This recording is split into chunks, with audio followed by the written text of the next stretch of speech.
When you think of professional wrestling's dominant championship reigns, you probably think of Triple H's Reign of Terror, Super Cena's long title run, CM Punk's 400-plus day title run. What do all these things have in common?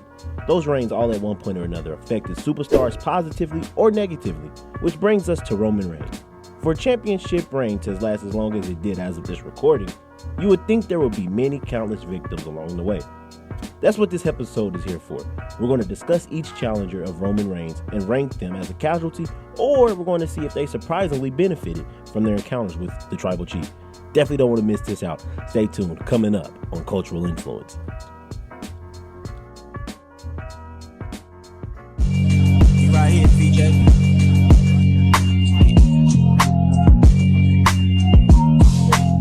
Yo, mic check, 1 2 1 2. It's your boy Ray here and my brother Rich back with another good episode of Cultural Influence.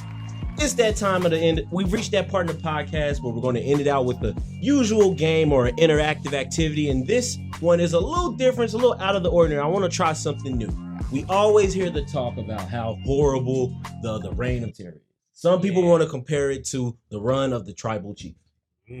And so I got a Venn diagram here. Shout outs to the elementary teachers who taught us this back in 4th, 5th grade. Mr. Hefkin, Miss Bennett. Hey, love y'all. But we're just going to go ahead and use this graphic here. We're just going to drag names. And as each name come up, we're just going to discuss it, talk about it. There's some notable names, and then there's some filler feuds that I like to call them. I might have left out a few, but check them out in the comments. We can talk about it in the comments. But anyways, man. So, Richie, what is your take with this whole Tribal Chief run? Like, is there more victims, or do you think there's more people that surprisingly benefit? And is it comparable to the Reign of Terror? It's not comparable to the Reign of Terror because it's actually entertaining. Nah, like the Reign of Terror, like I said, it almost drove me from wrestling. Like, if it wasn't for the Reign of Terror, I probably would have never discovered wrestling outside of WWE. And it's hard for me to say if there's any casualties or beneficiaries of the Tribal Chief storyline, which is why we're doing this today. Okay. So we can kind of figure that out. But I will say, throughout the entire run, I have been supremely entertained the entire way through. So that's good, man. Magnificent storyline, a magnificent title reign. Just we'll definitely and I think like we will. I think we need to revisit this later on down the line when the title reign is in past tense. I still ain't forgot that what you said. You said by this time, we did a podcast, I believe, in December. You said this time next year, the title will be off of them. So we'll just probably need to revisit this chart later on down the line. Standing on it. Okay. All right, guys. So there you see, we got the casualty on one side, then we got those that benefited from the other side, and then there's that middle for that mutual side. Cool. So let's go ahead and start with the feud that started it all, which was, let's say, the Fiend and Braun Strowman. Ooh. Let's start off with the Fiend, of course, because I believe the Fiend was the last Universal Champion before there was anyone else.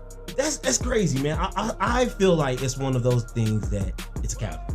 Definitely a casualty. It's a casualty, man. Yeah. Because this was short, because shortly after the man was out of the WWE. Yeah. He lost that title and he was out of there. Unfortunately, my man's gonna be a casualty. The man is a casualty. Yeah. Okay. Yeah. So that leads us to our next person. Okay. On the docket. Braun Strowman. The monster among men. Okay. Braun Strowman. I mean, after he got beat by Roman Reigns, he was never on the same level that he was once at. We haven't even, he did get released afterwards too, so that's another thing that goes against him. But ever since his loss to Roman Reigns, he hasn't even been anywhere near the main event picture. Yeah, and then you also got to take into account that Braun had 2 run-ins with Roman. He did one before he got fired, and then he did one once he came back, believe it or not. Yeah. And lost both of those, man. So But the thing about it, his initial feud with Roman is what actually got him over. Oh, yeah, in 2017. Yeah. Yes. They really helped. Like, Braun Strowman is honestly one of Roman's better. Sinister Six. He's one of his better villains, but unfortunately, when we're talking about the Tribal Chief run, he is a big casualty. And I mean big. Because, monster. Pun intended. Yeah. Okay. I'm going there today, Okay. Well, Now, fast forward. Okay, so Roman, he's in the middle of this run and he's establishing himself. Right. And when I first was introduced to the whole Jey Uso let's talk about let's talk about it, man. Let's talk about it. All right, let's talk about it. Okay. Jey Uso. Main event Jey Uso. Main event Jey Uso. Now, I want to say this. I think when Roman was already establishing himself, already after beating Braun Strowman in the Fiend, Jey Uso as his next opponent didn't seem as credible. It didn't. It seems severely out of place. It's severely out of place. Yes. I'm like, man, they about to feed him to the lions. But man, Yeah. it became so believable when you bring in that family dynamic. Yeah. And I mean, like, it was the beginning of what was the blood. Yes. Because there was really, around this area, there was really no, like, what is the tribal chief? What is the bloodline? Because after he had done that, he was just with Paul Heyman, and it was just wreck everyone and leave. Yeah. Not bad. bad. But you're right. Jey Uso added a whole different dynamic to what was to become the bloodline storyline. Mm-hmm. And it was so emotional. You really felt their pain as, it was his pain from being his cousin and watching him do the things that he did. And then when he was about to hurt Jimmy and everything, like, I want to say that even to this point, Jey Uso might be the best feud maybe next to Sami, but that might be the best feud that he's had so far. Yeah, okay. Very compelling storytelling to the point where it's like a lot of people wanted to see him take the title off of Roman. Yeah. And some people are still talking about it being a possibility. It started with Jey. It should end with Jey. And the thing about it is, even if Jey wanted to take the title away from him, seeing Jey beat up Roman Reigns would be an incredible moment. Oh, for sure. And coming out of this entire run, Jey Uso is on a whole nother level now. Oh, agree. Like it like you said at the beginning, it didn't seem plausible for him to be a solo star, but now everybody kind of wants to see it. Yeah. So I think for that fact alone, we have to add him to the benefits. One of the beneficiaries of the Tribal Chief storyline, right? Yeah, man. Might be the biggest. Might be the biggest. And I think Jey is going to be the guy that comes out when all of this is all said and done. Jey will be an established guy. I think I can even see some Intercontinental title. I can see a U.S. title on Jey Uso, and it'd be pretty believable. Yeah. I mean, and before this storyline, the Usos were like this. Now, Jey is here. Yeah. Yeah. And shout out to WWE 2K23. His overall is a 90. You know what I'm saying? That's wild. You know what I'm saying? And like for the longest, they've been always on the same level, but now there's a clear gap between them. Mm-hmm. And that's just because of the great work he's done. I mean, this man should get an Emmy for the facial work and stuff he be doing. Like, agree, man. Yeah. But yo, all right, we riding hard. So we riding hard. Now, this guy, I think let's go ahead and bring up Kevin Owens. Oh, Kevin Owens. Now, Kevin Owens had a lot of run-ins with Roman Reigns, and so like it depends on what era of what data that you're talking about. But I think Kevin Owens was also a notable feud in this whole Tribal Chief. Most definitely, I will say he gave him one of the better fights. Mm-hmm. Like their I don't know if it was a hardcore match or Extreme Rules match at the Royal Rumble where he was driving him with the go-kart. I know exactly what you're talking he was about. Running up the wall and doing sentons off of him and stuff. Like Kevin Owens was going crazy, and so I don't think he was hurt at all by this run, because I don't think anybody really expected him to win. So in that sense, I gotta say he maintained his profile, if not elevated it just a little bit. A little bit. Yeah. But you also got to take into account like what both times that he had a run in, because like it seemed like every 2 years they would always have a match. Yeah. Because I mean, it was at the Royal Rumble 2021, then they had the Royal Rumble of this year. Yeah. And then but in 2021 they had a few various run-ins and stuff like that. Man, but it's kind of tricky to say, man. I don't know. You think he's neutral, huh? You know what? No, he's not neutral. Because when the storyline is said and done, Kevin Owens will have a hand in whatever happens to Roman Reigns. Have a hand in it. You know what I'm saying? Okay. Whether it be the Usos losing the tag titles or whether it be Roman finally getting a beatdown. But coming out of this feud, his profile will be better. So I'm going to have to say that Kevin Owens has benefited. Oh, okay. All right. Nice. All right, well, let's go ahead and bring up Xavier. This feud was by far what you call a filler feud.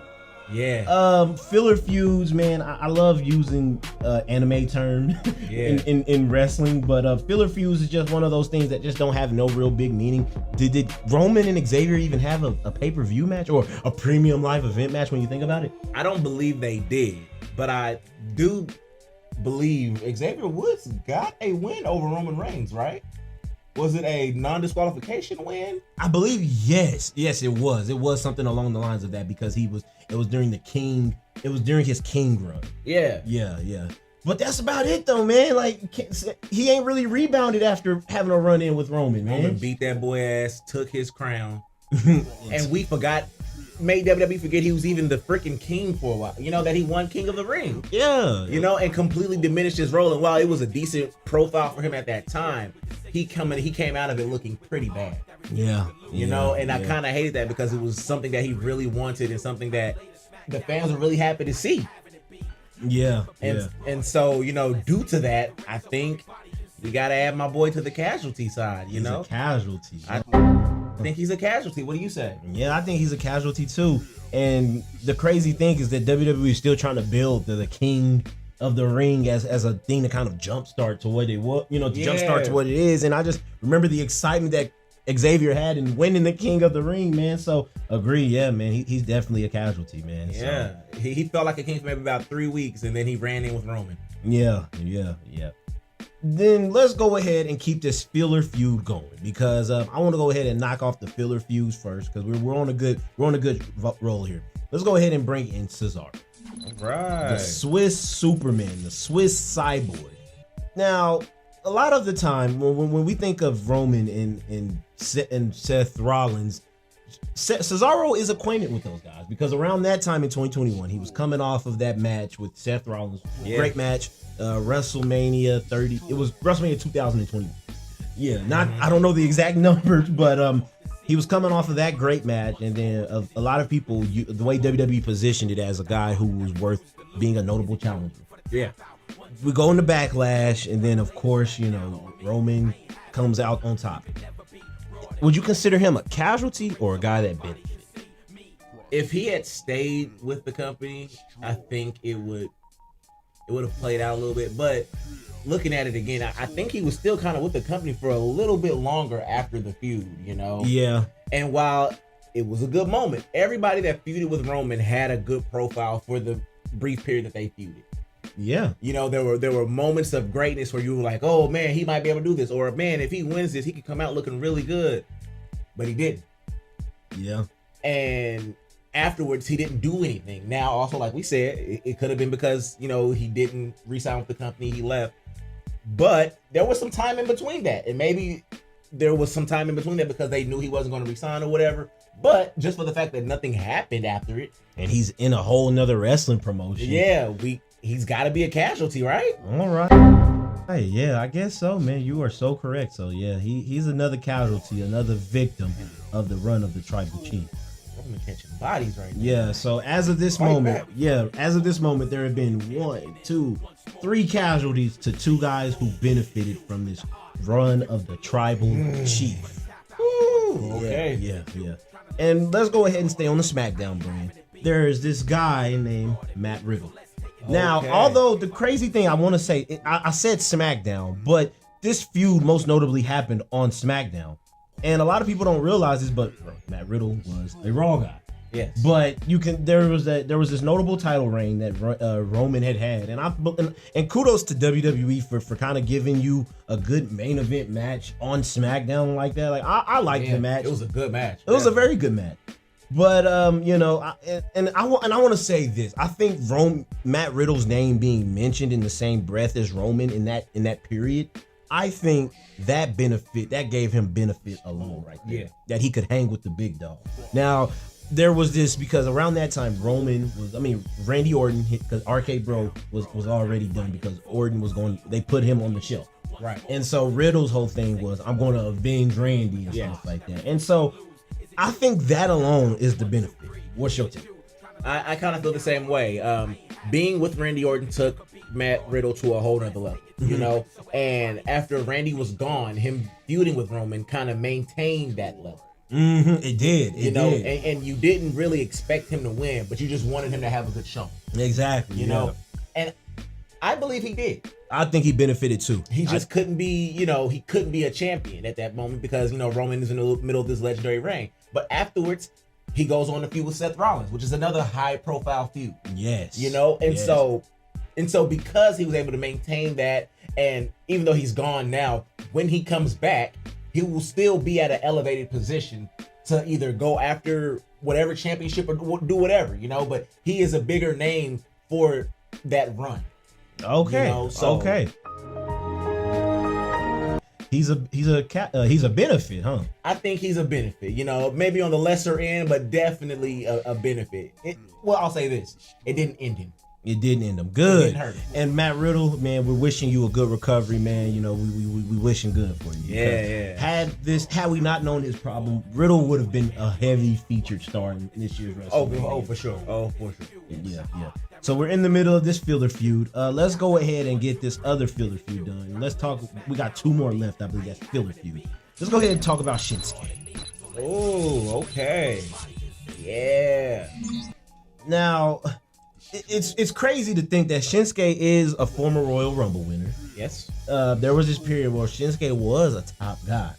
And I feel like when Shinsuke kind of had his run in with Roman, it was kind of taken as a joke, man. Yeah. Just a little. And I feel like it never really even got off the ground. It didn't. I feel like most people don't even remember they might have even had interactions. Yeah. And for that fact, I might want to put him in the middle. What do you think? I think just the whole fact that we didn't get nothing and the whole fact that WWE didn't prioritize it enough, I gotta say that's a casualty.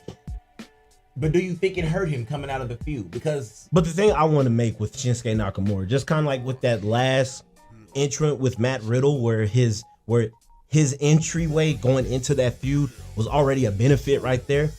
That entryway where that brief interaction, it still kind of made Shinsuke feel like a smaller deal than what he was. Because once again, Shinsuke is a former Royal Rumble winner. Yeah. Multiple Intercontinental champions. I believe him and Boogs. Tag team champions. Yeah, him and Boogs had just touched the tag team title. Yeah. So like you kind of got to take into account that like Shinsuke had the tools to kind of be somewhat of a viable opponent, and for the whole fact that it didn't really give Shinsuke like at least a premium live event, main event. Casualty, man. That's why I can't call him a casualty, because he never took a real big loss. He didn't come out of the feud looking worse for it. They didn't even put enough focus on it for him to really be hindered by it. Honestly, Shinsuke's worst enemy at this time is just bad booking. Okay. You know what I'm saying? They didn't really put enough effort behind it. You know what I'm saying? They didn't even give him as much effort as they gave Cesaro. Okay. You're right. You are right. So he's going to be in the middle, huh? I'd put Shinsuke in the middle because Shinsuke can come back tomorrow and be okay. They just have to use it. Okay. They just have to use it, So I'm going to put Shinsuke in the middle. Okay. Even though it might be a little more towards the casualty end. But okay. You're right. All right. Okay. Now, we got one more filler feud left that I think is notable. Rey Mysterio. Man, dude. This is a legend here. And let's just automatically point out that Rey's not taking the belt off off Roman, if we're just being honest here. Nah. I do kind of feel some type of way with the match being scheduled for Hell in a Cell and then it just being pushed to SmackDown. Yeah. I think that was kind of a disrespect towards Rey a little bit, but you watch the match, Rey delivers, man. Yeah. Rey delivers, and I think he's going to be one of those guys that, like, when he's gone, the flowers he's going to receive is going to be crazy. Yeah. Dude. Does whatever he's asked to, does it well, and I mean, Rey can take a good ass whooping. I mean, if you want to get a sympathetic baby face and to get a villainous heel over, have him whoop Rey Mysterio's ass, because he's gonna make him look like $1 million every time. Okay. So with that being said, with Rey came out of this, I believe afterwards he was the whole Dominic Mysterio thing dying down as far as the tag team titles, because Rey has still been heavily featured. I didn't see that run in with Roman. In some ways, I think it kind of benefited him as far as maintaining the relevancy in Rey Mysterio. he didn't come out of it looking better though. You Yeah. know, he didn't come out of it and move on to something, you know, better, or it was just kind of something to do as they built up, you know, dissension between him and Dominic, right? Yeah. So I want to say it's a benefit because I think when you're a legend and you've been in the business as long as Rey Mysterio has, and just the idea of putting something as another feather in your cap to say that's very notable in the later years of your career, I feel like that's more of a benefit than it is of a casualty. Because we give praise to these guys like Jericho, Taker, where in their later years, for them to just still be relevant, for them to just give us these last good moments and stuff like that. And I think Rey Mysterio and Roman, what they did on a random SmackDown episode in a Hell in a Cell match, that's just one thing that you're just gonna look back and you're gonna be like, wow, that really happened. We take it for granted now because how recent it was, but like when Rylan, your son, looks back and he's like my age, like, yo, that really happened on a random SmackDown episode. And then in the later years, because by the time Rylan's my age, Ray will probably be long retired by then. But so I think for Ray in Ray's agenda, I think that's a benefit. okay, Correct me if I'm wrong. okay. So Talk me out. my thing is, I don't think it's necessarily a casualty either because nobody expected Ray to win. Okay. Mm-hmm. But the reason I don't want to say it's a benefit because he didn't come out of it looking better. And much like with the Shinsuke feud, when people talk about Roman's run, they won't mention it. They won't. Oh, you're right. You are so right. You know, they won't mention it. So I would kind of have to put it in the middle because he wasn't hurt per se, but he wasn't really healthy. It didn't take him to the next level. It didn't, you know, help him progress to the next feud. Like you said, it was just kind of a filler feud that was there. Okay. And it won't really hold any weight on him when it's all over and done. Like when people talk about this feud, they won't talk about it. Yeah, right. You know, so you agree? I agree. Yeah, All we're gonna put him in the middle, but he's gonna be towards the right just a little bit. Yeah. I say he's towards, if Shinsuke's towards the left, he's towards the right, for sure. Yeah. Okay, good. So now we're down to the nitty gritty. Okay, so like, yeah, this is the fun part, man. Let's go ahead and stay on the blue brand for a sec, and let's talk about the Demon, or just Finn Balor in general. Let's get it. The Demon King. All right. Going into this, I thought it was somewhat believable as far as like Finn Balor, like, because they had already done a few programs with him as Finn Balor, and Finn like, all right, I just got to resort to my character, you know, my big boy and stuff like that, bring out the big guns and stuff like that. That was believable. Yeah. That was totally believable. We fast forward, we go to Extreme Rules. They play with lights, they play with music, they make it very more of a theatric than it is just an old school wrestling. Now, in some ways, I think that like up until then, the Demon hadn't been pinned, correct? Well, he got beat by Samoa Joe in NXT. In NXT, okay. But as a main roster, the Demon had not been pinned. Undefeated. He's undefeated. So I want to say that it's a casualty because like we haven't seen the Demon since then. The ability for him to bring back the Demon, it's going to be a little tougher, but I heard it is rumored to come back at this year's Mania. Hopefully it is and stuff like that. But Finn Balor kind of decreased a little bit after that, man. Like he had to go to Raw because when Finn got drafted back to SmackDown, I was, believe it or not, excited about it. That match was definitely a low point in the Finn Balor Demon, you know, career.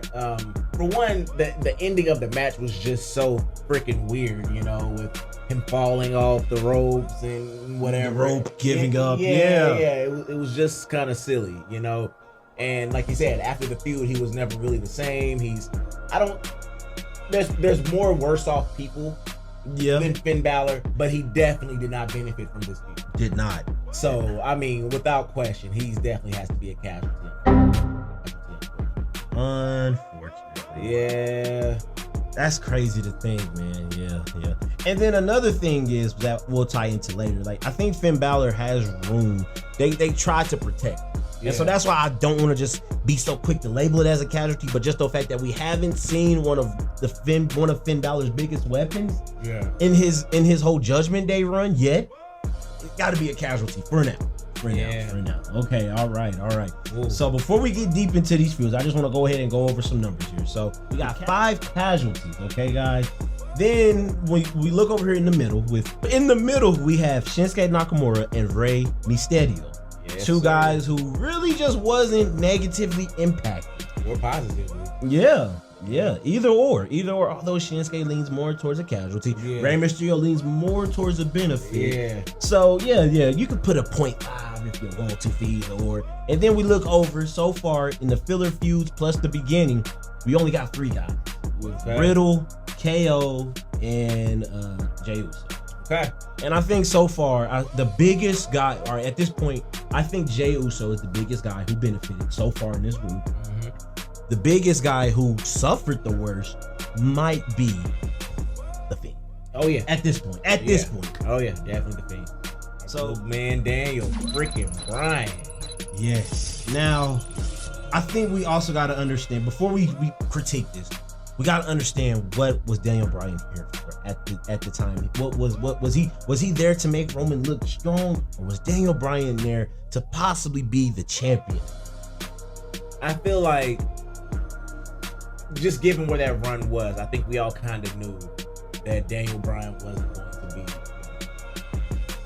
And really? But it was kind of tied with the contract negotiations and everything that was going on at the time, because you weren't sure if he was going to leave or stay with WWE. You know? And so that feud with Roman Reigns was definitely either the nail in the coffin or the light at the end of the tunnel, because if he lost, he was probably out of WWE. Oh, for sure. But if he won, he's a champion again, you know. But he put a really, really good foot forward and had a great match. Got people. My kid cried after that match. Yeah. Because Daniel Bryan was gone out of WWE. I mean, literally, he lost and got excommunicated from WWE. We haven't seen him since. You know, I don't know what happened to Daniel Bryan. Some people say he might have changed his name and moved somewhere else. We don't know. You know, it's really unfortunate. What are your thoughts on that? The crazy thing, man, is for some of the guys, like we said with Cesaro and Wyatt and Strowman, those guys was gone shortly after they ran in with Roman. Yeah. This is a different case because Bryan said, "Yo, I want to go. I want to get out of here." This is contract negotiation. He didn't get released from his contract. No. He didn't renew. Cesaro didn't either. I thought he requested his release. No, his contract was just up.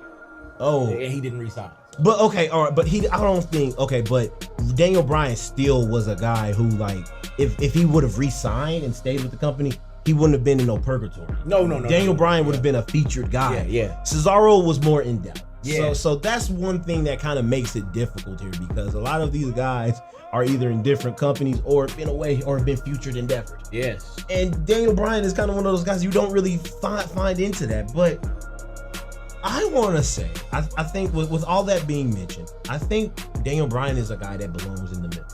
I think Daniel Bryan belongs in the middle. Yeah. As well, because like you said, there was no way for him to benefit from it, and there was really no real way for him to be a casualty of it either, because he went out on such an epic note. You know, I feel like some people might not remember that he feuded with Roman Reigns, and not for the fact that it wasn't good, but now it was just a while ago. Yeah, you know what I'm saying? It was. But he wasn't hurt, and if he decides to ever come back to WWE, he'll be right back to where he was. Exactly. You know, so yes, I think our good brother Daniel Bryan is going to be in the middle. Nice. I will say, so we're going to stay in this time frame, so we're going to go right here. Yes, sir. Okay. My boy Edge. Okay. So, here's the thing about Edge. Okay, all right, let's talk about it. Edge said when he first came back from retirement, his main goal was to what? Become champion for the title that he had never lost. Mm-hmm. His entire purpose of coming back from retirement was to become world champion. Yeah. And unfortunately, ever since he's been back from retirement, Roman Reigns has ran the fucking yard. Like, he has ran the entire time. He has had a chokehold on the world titles. Wrong timing, huh? Wrong time. You know, Roman stacked him Yeah. You know what I'm saying? He stacked it on top of Daniel Bryan, and he just hasn't been able to sniff a world title while Roman Reigns has been running things. We haven't been able to get that fairy tale ending for Edge. We haven't been able to get that swan song that he has so desperately wanted to give us because Roman Reigns has had a chokehold on the world title. And so for that reason alone, Edge has to be a casualty. He didn't come out. Ooh. He's still a high profile. He's still Edge. He's had great matches and everything. The Judgment Day storyline is great. But just for the fact that he hasn't been able to do what he accomplished, I feel like Edge has been a casualty, a high profile casualty. A high profile. Okay. I get you on that. I totally get that. The way that it's presented. Now, I was reading an article. Apparently, Edge's contract clause didn't really mention he didn't want to touch world titles. It was kind of like a Shawn Michaels clause. Mm-hmm. I'm going to have to do my research on that. But I will say this. Had Roman not been on top of his game as much as he was when Edge is, because the timeline is everything. Yes, exactly. I think Edge would have touched some gold by You're right. And I believe so. That alone makes it a casualty. That alone. Yes. I don't think Edge is going to fight off a world title run if we're just being honest. Yeah. So let's go ahead and move that. Yeah, you're right. Let's go ahead and get some controversy going with that. It is a casualty, man. You know, a high profile casualty. Yeah. But also, that was just a good feud. It is what it is. It did what it was supposed to do. And then, like, that Money in the Bank feud was great. Yeah. Now, you know what? Let's talk about, while we're talking about Money in the Bank, let's talk about the guy who shut down, who came back at the end of that Money in the Bank pay-per-view after he beat Edge. The Invisible Man. Ooh. John Felix. Cena. Anthony Cena. Okay. All right. Okay, so as a person that was there, there you go. Yeah. Go ahead, take us there. I gotta say that was an incredible moment. You know, I one of my biggest experiences about being a wrestling fan now is watching my son experience things. And so when he was sitting there and the thing was over, Roman he had beat, who did he beat? Edge. He beat. Yeah, Edge. he had beat Edge in Money in the Bank. When he heard that music drop, my son's face dropped. We both dropped. We were like, oh my God, Cena's back. So it was a really big deal to see them go face to face, you know, because the last time they feuded, it was a big deal, you know. But I gotta say, coming out of that feud, I think we knew John Cena was gonna lose, right? Did we? The way, okay. The fan side of me thought, okay, there is some sort of belief, because as Cena was telling everybody, I'm going to beat you, take the title with me, go back to Hollywood. So there's this whole idea of it being impossible. It's possible. Yeah. We've seen part-time champions. We've seen The Rock. We've seen hell, Roman's a part-time champion to some degree. Yeah. So like the fan side of me saying it's believable, but the realistic side of me knowing, bro, he's not taking the title. He's not. I feel like we all kind of knew that. You just kind of wanted to see how the story would play out, you know? And with Roman being, like, a lot of these people are just victims because Roman is so hot, you know? Yeah. But also, it didn't really make any sense for John Cena to come back and win either, you know? And so with John Cena coming back and having this big moment, I don't think that he would be hurt, because it wouldn't be the first time he lost to Roman. Yeah. You know, Cena's at this point in his career where he's Teflon. He can take any type of shot you send his way. Just don't make him look stupid. Yeah. You know? Yeah. And so I feel like coming out of that feud and him still being who he is, we got to give John Cena a little bit of that middle loving. That middle loving? I think he's kind of inconsequential. It was just a high profile feud, but it didn't really hurt or help him, because afterwards he went right back to what he was doing. Yeah. I will say this. I don't think that I think one thing that kind of hurt him, maybe it's just a personal thing, but I didn't like how Brock Lesnar came back and then F5'd him after he had lost. Yeah. So like, I think that's more of a casualty. But then I want to talk about kind of like what I said with Rey Mysterio. Being at that point in your career where you can still get a notable feud like that to that degree, there's got to be some benefit in it. And we're seeing it now with him fighting Theory.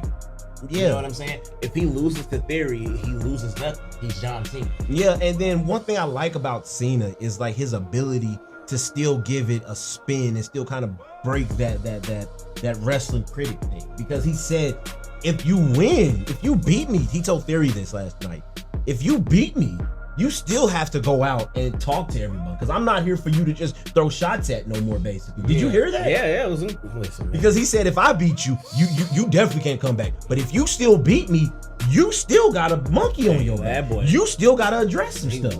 Did he lie? Yeah. Bow, bow.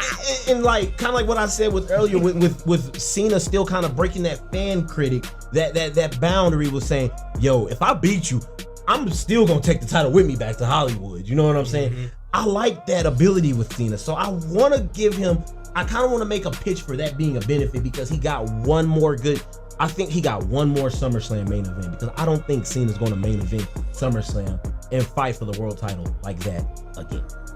I disagree. You disagree? I disagree. Really? I disagree. You think we'll see another world title run, or another Cena competing for a world title? I think it's definitely possible. I think it's completely possible. John Cena is, right now doing side quests, and whenever the real retirement run happens, I would not be surprised to see Cena get one more title run at least. Okay. I definitely think it's a possibility, and when I think about his feud, yes, he lost, but he didn't come out of it worse. Yeah, he didn't. Yeah, I think you're right. But he definitely didn't really benefit from it. Okay. Because he's John Cena. You're right. You're right. Okay, so we got a middle guy. We got a middleman. Okay. Goldberg. My man Goldberg. Okay, so all right.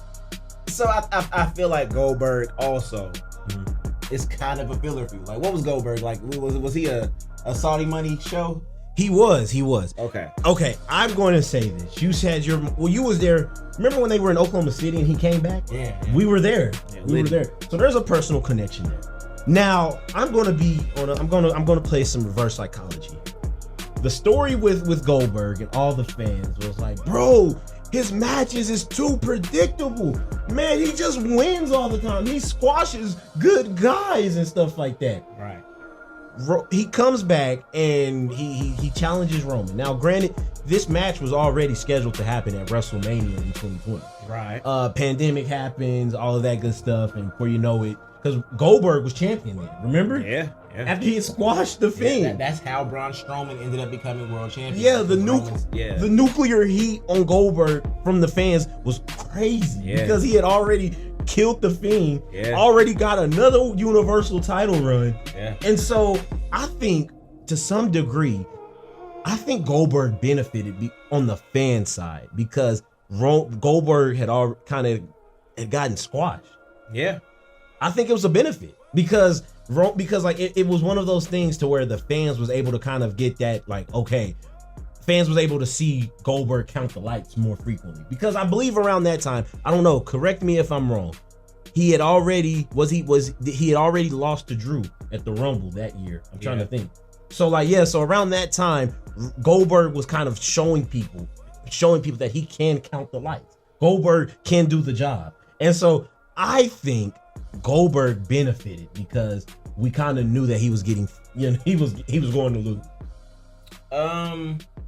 I think that's my opinion. Goldberg doing that match, I think he showed himself to still be a viable competitor, and that if that would have been anybody else, they would have lost. And not anybody else. I mean anybody other than Roman. Oh yeah, if exactly. Goldberg would have been in that ring with anybody else, I think we were made to believe that Goldberg would have beaten them that day. Oh, facts. You know what I'm saying? Yeah, for sure. And so, with that being said, he lost, right? But he didn't lose anything. Yeah.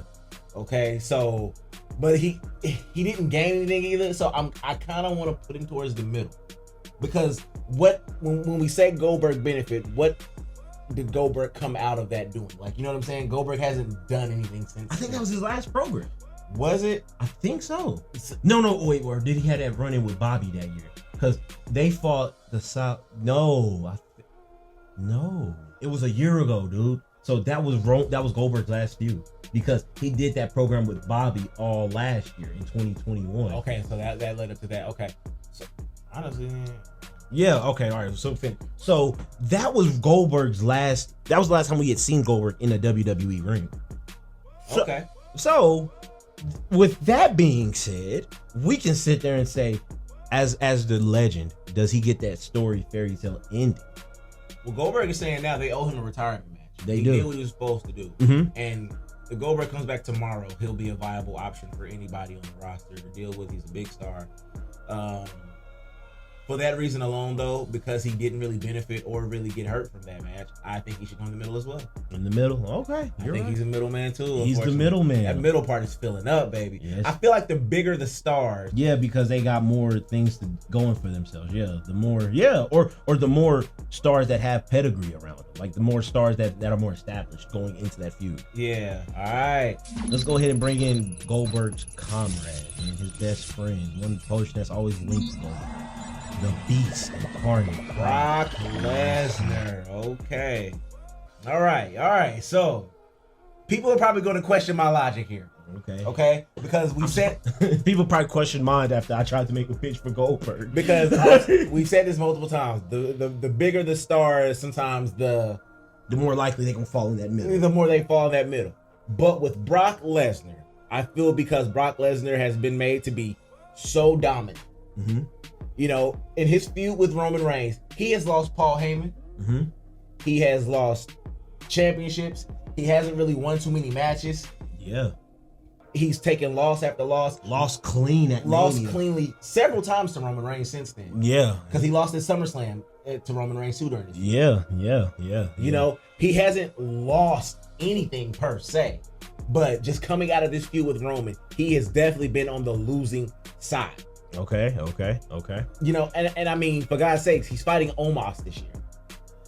Yeah. You know, like at WrestleMania. So for that reason alone, I feel like Brock Lesnar is a high profile casualty. Whoa, really? Yes. Brock Lesnar has come out of his feud with Roman Reigns, not even main eventing. And Brock Lesnar was always the main event.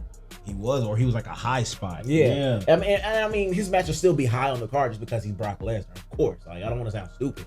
But, like, coming out of that feud with Roman Reigns, Brock Lesnar is no longer the indestructible beast that's going to hold the title or going to come and take it whenever he feels like it. Yeah. Okay. I understand that, but I feel like people are going to question my logic here.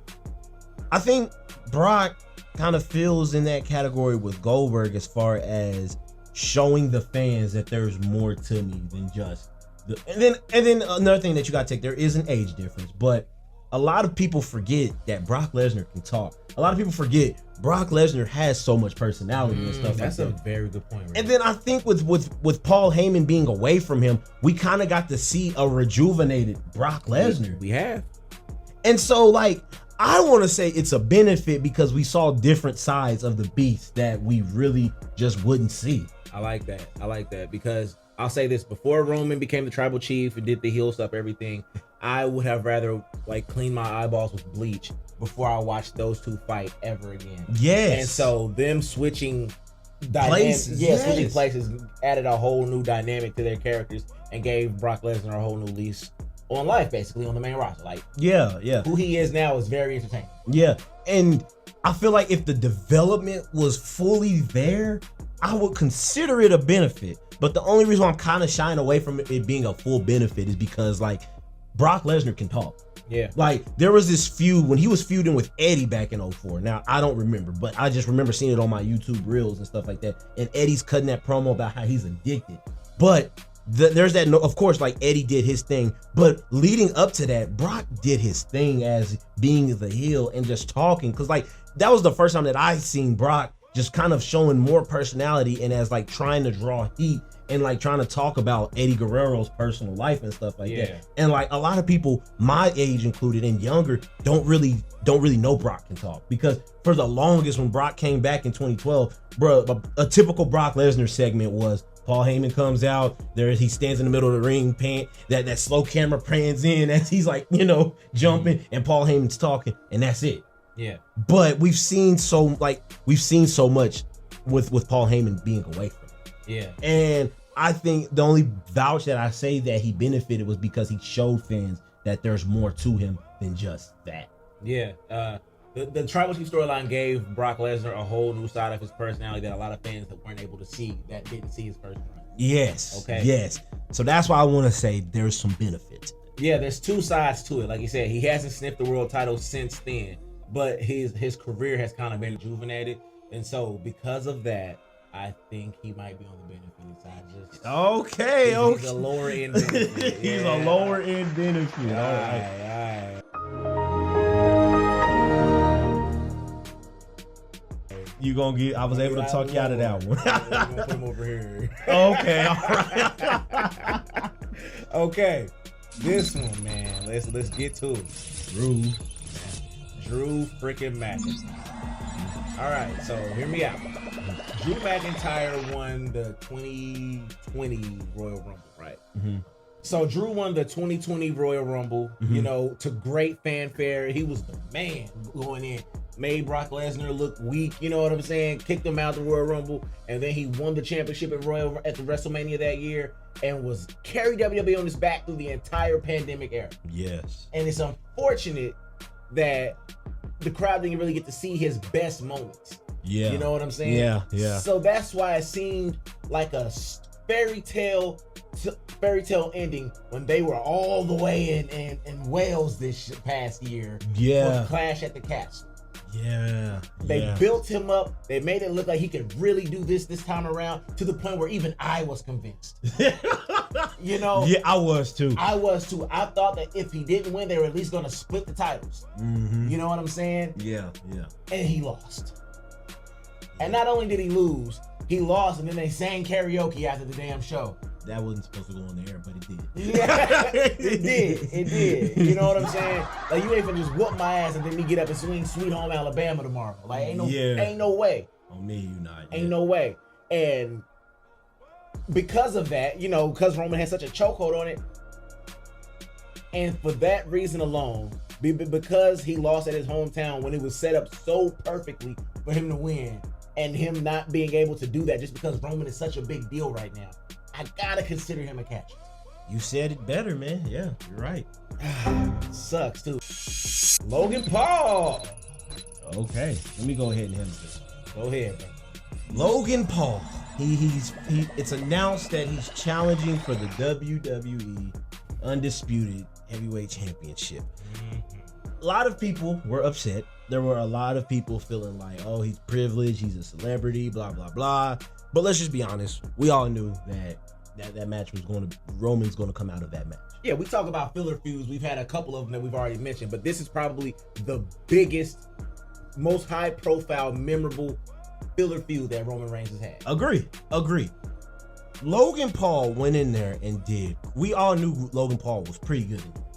Pretty good, right? Yeah, he was pretty good because around that time he had just done tag matches with the Miz. He did a program with the Miz. A lot of people was giving Miz credit because Miz can carry celebrities in the ring, as he's shown in the past. But we put him in the ring with the biggest profile star that WWE has to offer. There's some instant concern right there. Yeah. You know, and a lot of people forget that Roman can carry people too. Yeah, you damn Skippy. He carried an old man named Mark Calloway in the main event of WrestleMania a few years ago. So barely, exactly. So I think Logan Paul went into that match not having to be carried so much as a celebrity. That alone, and then just him making the match pretty believable as far as like giving us great moments and stuff like that in the ring and stuff like that as a celebrity. Need I remind you? You had Jake Paul running down, knocking people out, you know, stuff like that. Yeah. And that great shot of him flying through the air. Yeah. You know, while Roman's pulling back, man. And Roman also selling as good as he did on Logan Paul. I think that's a benefit, man. I think Logan Paul is a benefit for sure. He came out of that feud looking like a much bigger star. People believed in him. They were excited to see his next match. And, you know, he's in a much better position for his feud with Roman. Oh, this one might be the hardest one for him. Seth Rollins. Okay? Now hear me out. Seth Rollins is one of the most popular people on the roster right now. Mm-hmm. Seth Rollins is so popular, you forgot he was supposed to be a heel. Yes. You know what I'm saying? One of those things. Yeah. Seth Rollins had a great feud with Roman Reigns, but Seth Rollins got so over to the point where, much like Edge, if Roman Reigns was not the top guy right now, Seth Rollins would have been a world champion. Oh, for sure. Most definitely. You know, but Seth Rollins is so great. Seth Rollins has been able to feud over the United States Championship. He's been able to have matches outside of championships that have felt important. He wrestled Dominic Mysterio at a SummerSlam. Yes. And he's wrestling Logan Paul at WrestleMania. Exactly. And still look great. And still got people entertained. It still looks great.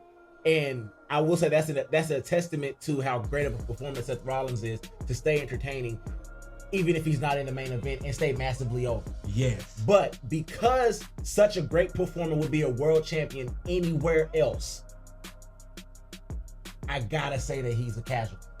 Because Seth Rollins would be a world champion if Roman Reigns was not the guy right now. You know, I will agree on that. And it's crazy that he's one of those people that we're putting in as a casualty, not for his feud necessarily, because he had a run-in with Roman at the Rumble. That Rumble, I don't think, it's controversial, but he had a win over Roman. I think he has a DQ win. Yeah. He didn't come out of that weak, and we're still labeling him a casualty. Yeah. That's the crazy thing about it. Mans was trolling. Mans came out to the Shield entrance and stuff like that. And the only reason he's a casualty is because he's capable of so much more. The only reason he can't go over that next level is because Roman Reigns has a chokehold on the main event scene. Yeah, and here's my basketball analogy for the day, man. Kind of like how Michael Jordan just ran over the 90s and stuff like that. Charles Barkley. Good, man. And you already know we shit on Charles Barkley's career all the time. Yeah, and it's unfortunate, but he is definitely Charles in this situation. All right. So before we go ahead and label this Sami Zayn, I want to go ahead and name the casualties and the mutual guys in this run of the Tribal Chief. So we got 1, 2, 3, 4, 5, 6, 7, 8 casualties. Okay. And these casualties: Braun Strowman, Edge, Bray Wyatt, the Fiend, Cesaro, Seth Rollins, Xavier Woods, Drew McIntyre, and Finn Balor. Yeah. There's only I'm gonna say there's 3 notable casualties. Yeah, like real casualties that suffered really bad from that. A lot of these guys are okay, but just coming out of this feud, the reason we say they're casualties is because they were capable of doing more. There you go. You go. And they haven't been able to because Roman has had the entire main event scene covered for the last 2 or 3 years. So yeah. Then in the middle, there's 1, 2, 3, 4, 5. We have 5 guys who pretty much was just fine with their run-ins with Roman. They weren't too badly impacted either way or not. So they're fine. Inconsequential. You got Shinsuke Nakamura, Rey Mysterio, Goldberg, Daniel Bryan, and John Cena. You know, there you go. And I also want to say kudos to Shinsuke Nakamura, kudos to Daniel Bryan, kudos to all these guys for still maintaining their credibility as performers. Now that you say that, I think we've got some. Austin Theory. Austin Theory won Money in the Bank. If Roman Reigns would not have been champion, I think there's a good chance we could have seen Austin Theory cash in on anybody that wasn't Roman Reigns. Ooh, he's a casualty. You know? Good idea. You're right. But Austin Theory was basically destroyed. Yeah. And then rebuilt. Yeah. You know? So there's still hope. He's fighting John Cena at WrestleMania for the United States Championship. Yeah. So there's still hope. You know what I'm saying? So I don't know. He probably doesn't need to be included because he never even wrestled Roman. Exactly. You know what I'm saying? Yeah. So that's why he's not on the list, but he's kind of in the middle, but not really. Okay. You know what I'm saying? Valid. Okay, cool. So yeah, man, let's go ahead and give an applause for Austin Theory. You know what I'm saying? He's gonna be champion one day. Yeah. It's just not gonna be this year. On to the guys that benefited.